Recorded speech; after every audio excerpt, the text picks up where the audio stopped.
தமிழகத்தினுடைய அரசியல் வரலாற்றிலே பெரும் எதிர்பார்ப்புகளை ஏற்படுத்தியிருக்கும் தேர்தல் முடிவுகள் இன்று தெரியவரும். சரியாக காலை 8 மணி அளவிலே வாக்கு எண்ணிக்கை தொடங்கும் என்பது முக்கியமான விஷயம்.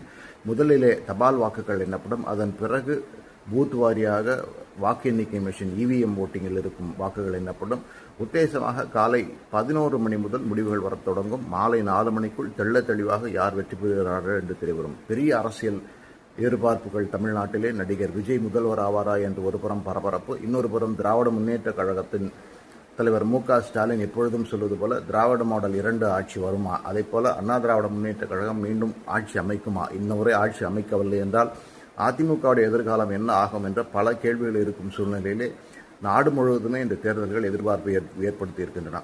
அதே வேளையிலே வேறு சில மாநில முடிவுகளும் வர இருக்கின்றன. அஸ்ஸாம் மாநிலம் பிஜேபி ஆட்சி தொடருமா தொடராதா, அதே போல மேற்கு வங்காளத்திலே மமதா பானர்ஜி ஆட்சியை பாஜக விலக்கி அங்கே பாஜக ஆட்சியை வர முடியுமா, கேரளத்தில் இடதுசாரிகள் ஆட்சி தொடருமா, இல்லை காங்கிரஸ் கூட்டணி ஐக்கிய ஜனநாயக முன்னணி UDF மீண்டும் ஆட்சிக்கு வருமா, இப்படி பல முக்கியமான தேர்தல் முடிவுகள் இன்று வர இருக்கின்றன.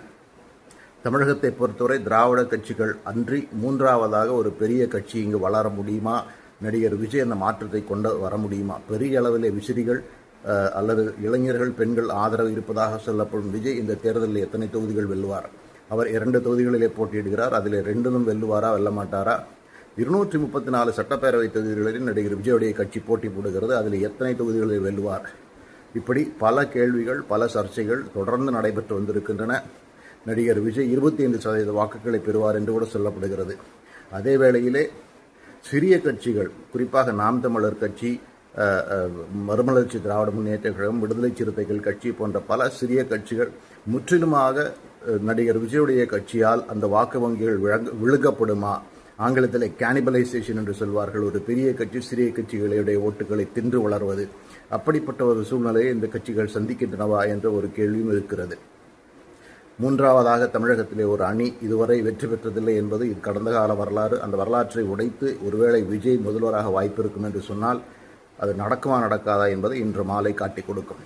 திராவிட முன்னேற்ற கழகத்தை பொறுத்தவரை பெரும் எதிர்பார்ப்புகள் அவர் எப்படியாவது திராவிட மாடல் 2 என்ற ஆட்சி தொடர வேண்டும் என்று.